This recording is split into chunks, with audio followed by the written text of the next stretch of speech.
Hi all, welcome back to a new post today. And today let's look at the social issues unit in paper 3 for TSPSC Group 1 mains.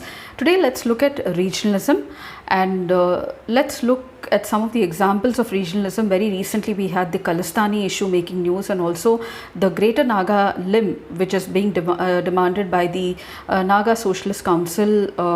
So these are the secessionist groups which demand for a Greater Nagaland for the people of Naga tribe. And let's look at some of the examples which made news recently. And we also know that we are a federal country, and we have the Articles 1 to 4, which also provides for the formation of states and establishment of new states. The Constitution Articles 1 to 4 deals with your union and territory. It deals with the name of India, how formation and establishment of new states can also be done. And the very new we had the formation. The Telangana, our state itself, is a very young state of the Indian Union.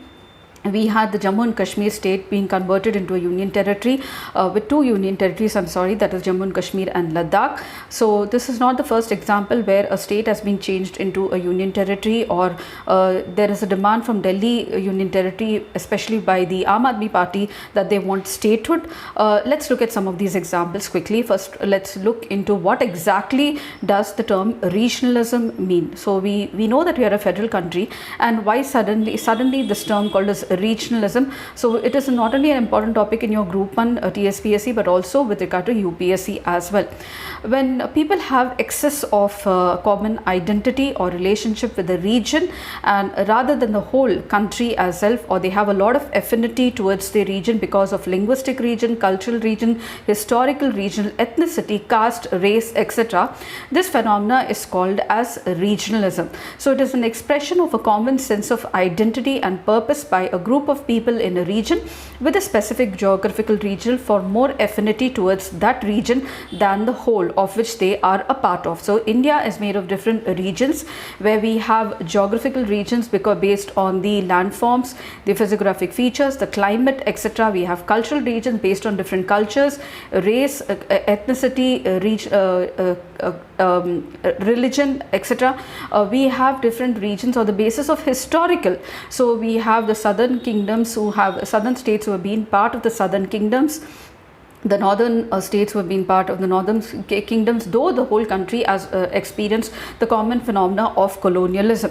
So if you look at regionalism and nationalism, nationalism is something very different. Nationalism is a sense of belonging to one nation, a feeling which one person shares with all other citizens who are born in that country, and they have the same constitution, same rights and duties, regardless of their caste, creed, culture, religion and region. So this is nationalism.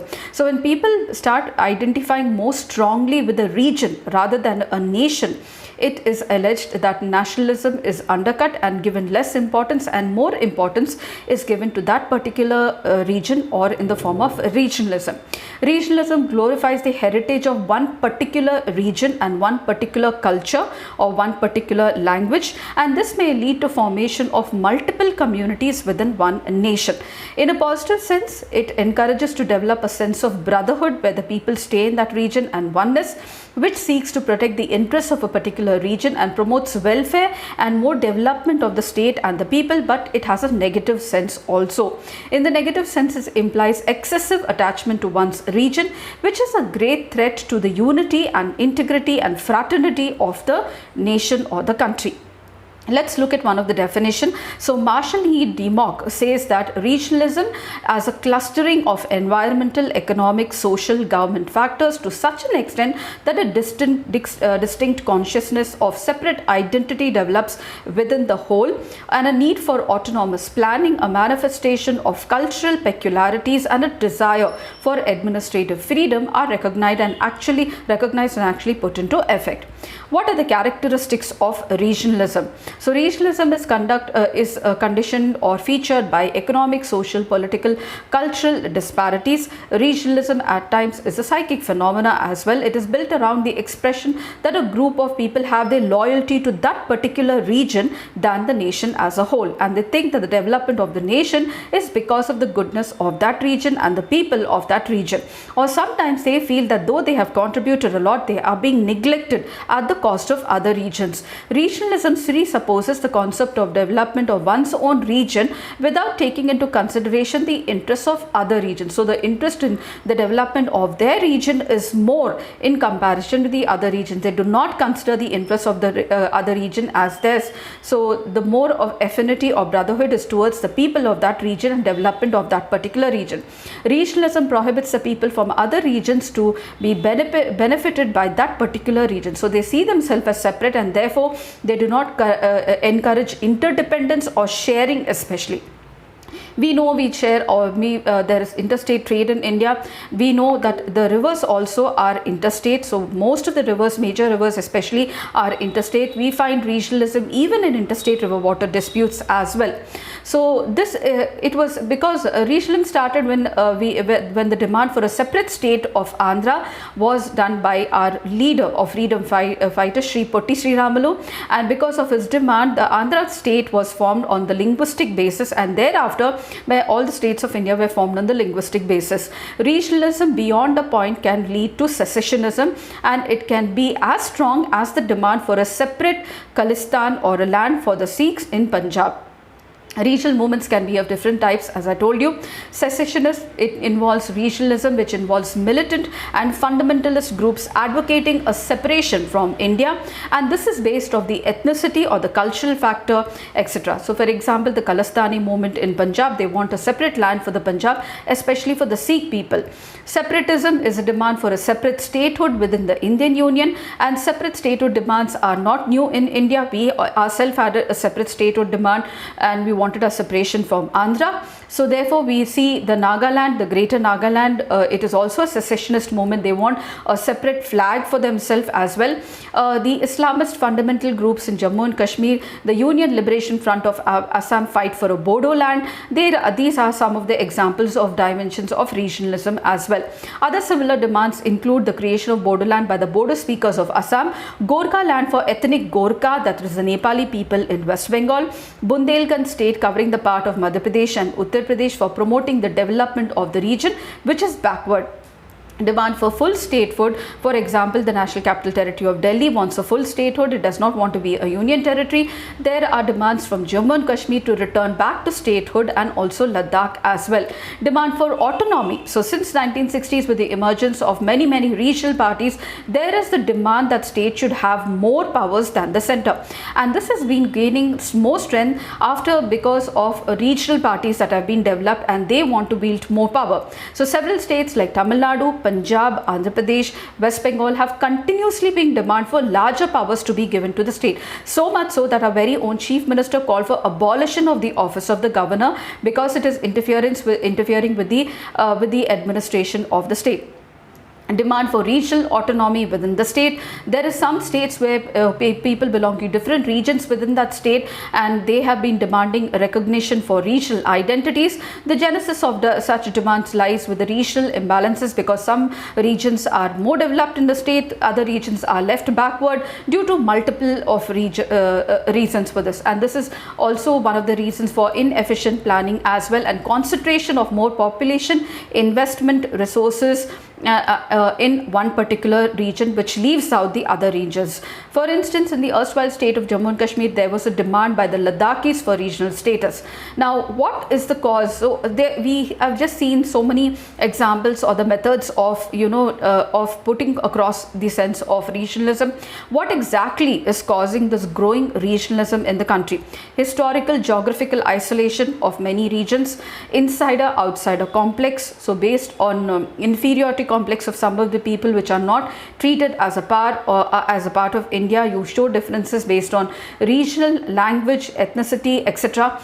This nurtures nativism and also regionalism, which is also called as the son of soil ideology.